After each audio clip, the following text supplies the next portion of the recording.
Morning mga kabakyard. So, tanong maihanda kapag may mga anak. So, ito guys ay sarili kong procedure at ibabahagi ko sa inyo lahat at nababahagi ko na po yan. Ngayon, uulitin ko na naman dahil mayroon na naman tayong katanungan for ideas. So, nakikita nyo to guys lahat. Mistral powder, Major D, disinfectant, antibiotics, Sustalin LA, Bixan SP, vitamin B complex, iron. Meron tayong pang-spray dito. Bacteria, antibacteria din. At siyempre may alcohol tayo. At yung gamit natin na pang-ibidyote, yung syringe, pang-inahin, pang-biik, gamit natin sa biik. Yan. Pang-putol ngipin, tsaka pang-ipit sa buntot. At dapat naka-disinfect to guys. Pwede gamitin yan ng Major D. So isa-isahin natin kung saan ba ito, kung kailan ginagamit ito. So siyempre ang alcohol, sanitation po talaga. Dapat pag nagdukot tayo, pag umawak tayo sa mga biik, so dapat naka-alcohol. Yan guys, always yan. Kapag may mga inahin kayo, may mga biik, so dapat meron kayong ganitong stock. So ito guys, kung wala kayong mabibilhan na Agribit, ilagay ko na lang yung mga link nito.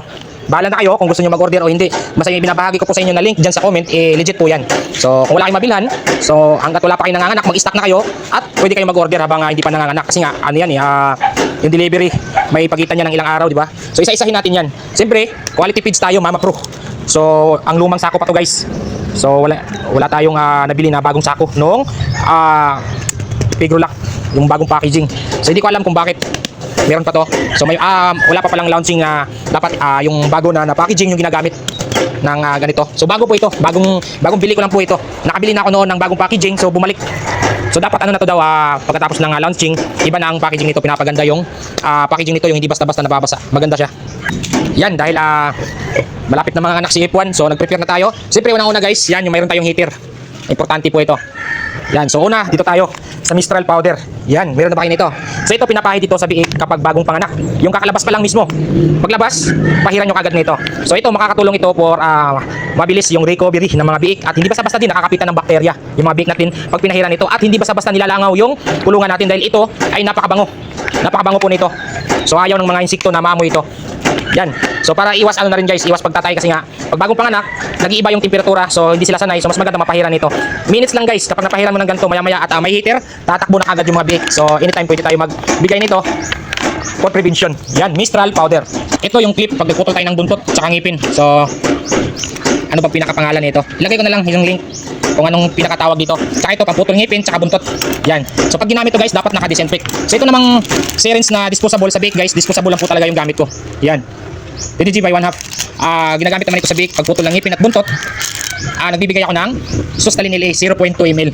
Yan. So ito guys lahat, may video na to. So inuulit ko lang dahil inuulit lang din yung tanong. So for ideas na rin kasi maraming hindi nakakapanood. Ito pang inahin. So heavy duty 10 ml to. Tapos yung karayom natin ang gamit is 1817 pwede, 1817G by 1 inch. So yung iba 1 and a half na yung karayom, so masyadong mahaba na para sa akin yung kasi nga kung nag-inject tayo, malalaki ang inahin. May kasamang diin yan, may kasamang push. So baka sobrang taas naman nun, hindi natin makontrol, hindi talaga natin nakokontrol. So baka sumayad sa buto, kaya ito pwede na ito. 1 inch, 18G by 1 inch. Yan, so sa gamitan tayo. So yung basahan, ano na lang yun, additional basahan sa mga biik. So kailangan makapahid din tayo nito. So itong Sustalin nila isang ginagamit. So binibigay ko ito pagkatapos mga anak. Paglabas ng placenta, so binibigay ko ito. 10 ml. 10 ml lang ito. At itong vitamin B complex, mas maganda kung makapag-inject kayo nito. 10 ml din, magkabila ang leeg para mabilis makarecover yung inahin. Yan, so paalala lang guys, kapag may inahin na manganganak, dapat alalay sa pagkain. 3 to 5 days po yan. Kasi ang inahin natin, kapag bagong panganak, marami pa pong pundo ng gatas yan. Kapag yan nasubrahan nyo ng pampagatas, may posibilidad na sobra-sobra yung gatas at mamumuo. Galaxia, mastitis, yung mga ganyang problema, may experience nyo yan kapag mali yung feeding guide nyo. So kahit nagbigay kayo nyan, tapos mali yung pakain ninyo, magkakaproblema po ang inahin, matagal makatayo, hindi kumakain, lalagnatin, naninigas yung dede. So yun, apektado lahat kapag may problema sa inahin. So pa-share nito guys, importanteng information po ito. Napaka-importante po ito. As in 100% napaka-importante. So tapos na tayo dito. Yan, tapos kapag nagbigay kayo sa bagong panganak, magpalo up po nito guys. After 48 hours, magpalo up po kayo ng Sustalin nila. So hindi pa nakakawala ng gatas ang Sustalin nila, hindi po. Mas mawawala ang gatas ng inahin kapag hindi po nagamot ng maayos.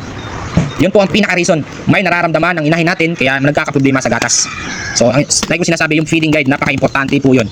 Okay, so yan yung feeding guide ko sa bagong panganak hanggang maiwalay.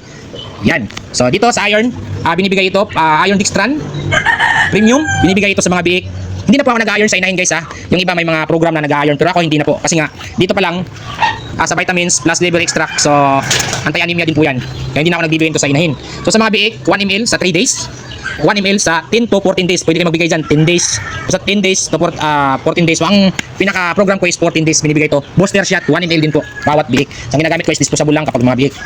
So, ito pang spray, kapag may mga sugat guys. Alam niyo na, pag may mga sugat, halimbawa, pag nagputol ka ng buntot, sprayan, ang pagkakasugat kasi sa mga inahin, sa mga biik, hindi naiiwasan. Kaya mag-stock din po kayo nito, siyempre. Antibacterial na pang spray. At ito, napaka-importante din ito. So, medyo mahaba to guys. Kasi iniisa-isa ko na lahat, iniisa ko sa video lahat.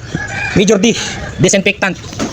Ang mga inahin kapag may mga anak, siyempre puro dugo yan guys dyan, dumi, so napakarumi, puro bakterya. So pagkatapos mga anak, kailangan nyo mag-disinfect. Kasi pag hindi kayo nakapag-disinfect at namumugad yung bakterya sa kulungan, isa yan sa dahilan kung bakit nagtatay ang ating mga biik. So yun po, sana nakatulong sa inyo. Kung mayroon pang kulang dito, i-comment nyo na lang, gawa natin ng video. So yun, sana makatulong po sa inyo. Lahat yan, kailangan mayroon kayo. At kung wala kayong mabilhan, so high-tech, ang bilis na ng panahon ngayon guys. Kung wala kayong mabilhan, online po ang tatakbuhan po natin para katulad nyo.